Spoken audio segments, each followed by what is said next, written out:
What's going on, guys? In this video, I'm going to give you one useful tip for each overworld boss in Genshin Impact. Whether you're new to the game or you've been playing for a while, some of these tips may not be known to you, so sit back, relax, and hope you enjoy the video. Don't forget to like, follow, and subscribe, you know the deal. Let's start with Mondstadt characters. First, we're going to everyone's favorite punching bag, the Cryo Regis Vine. For the Cryo Regis Vine, double Pyro is key. Also, don't use water characters because you get frozen. But if you use double Pyro characters, you should be able to avoid getting frozen for a long time because of the elemental resonance. Next is the Anemo Hypostasis. You can actually start hitting a lot of Hypostasis bosses during its early phases as long as it is vulnerable. For example, in the Anemo Hypostasis, you can start hitting it during its vacuum attack, and there are actually a lot of openings where you can hit it as well. Also, don't bring Anemo characters into this battle. The Anemo Hypostasis is immune to Anemo, although you can use physical damage to beat it up. The Electro Hypostasis. The Electro Hypostasis is weak against Pyro and Cryo, so bring Pyro and Cryo characters. This should be extra helpful, especially when it's starting to regenerate during its regeneration phase. You can also use a bow user to attack the Electro Hypostasis during a lot of its attack phases, such as the spinning laser attack and the range attacks. For the Cryo Hypostasis, my tip would be you only actually need to send 2 spikes to it. During its phase where it tries to throw spikes at you, you actually only need to send 2 spikes back to the opponent. You can actually finish up the rest of its shield by using Pyro damage or Pyro characters. So just send 2 and then approach it and start dealing Pyro damage. Next, we're moving over to the leeway bosses.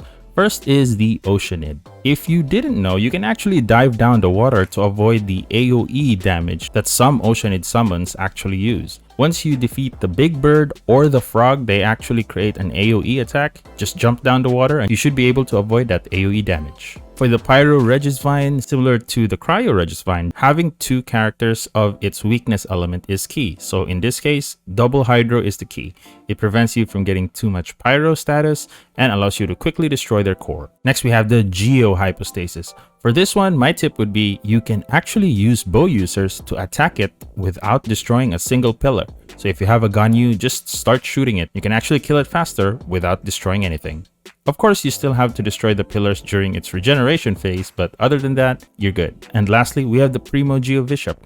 The Geo Bishop hurts itself when it's doing its breath attack, so when it's trying to shoot its breath attack to the ground, when you have a shield, it will actually hurt it. It does drop shields occasionally for you to pick up, but bringing a Geo character will certainly make your life easier. So bring a Geo character against this boss. And now we're moving over to Inazuma.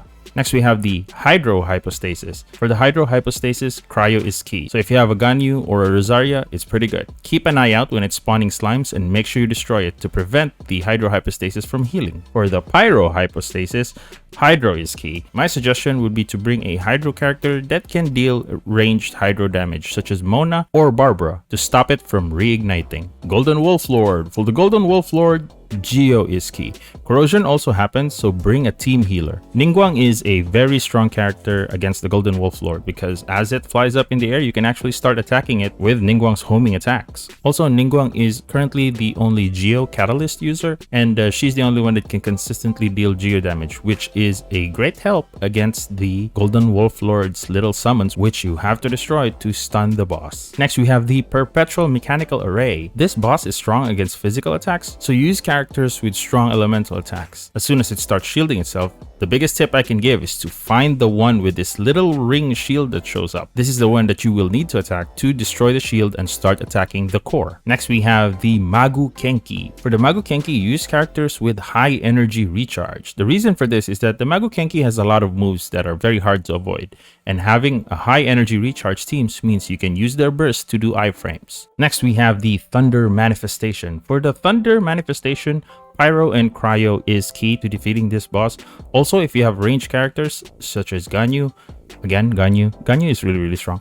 This will definitely help you in defeating the Thunder Manifestation. Next, we have the Baptismal Bishop Herd. For these 2 characters, bear in mind that shields don't work as their attacks actually punch through shields. Also, bring a Claymore user so you can easily destroy the walls when one of the bishops climb the wall, so you can stun them and start doing damage. And lastly, we have the newest boss, the Ruined Serpent. For the Ruined Serpent, make sure you have your light gadget because this is needed to destroy the black goop that the Ruined Serpent actually summons.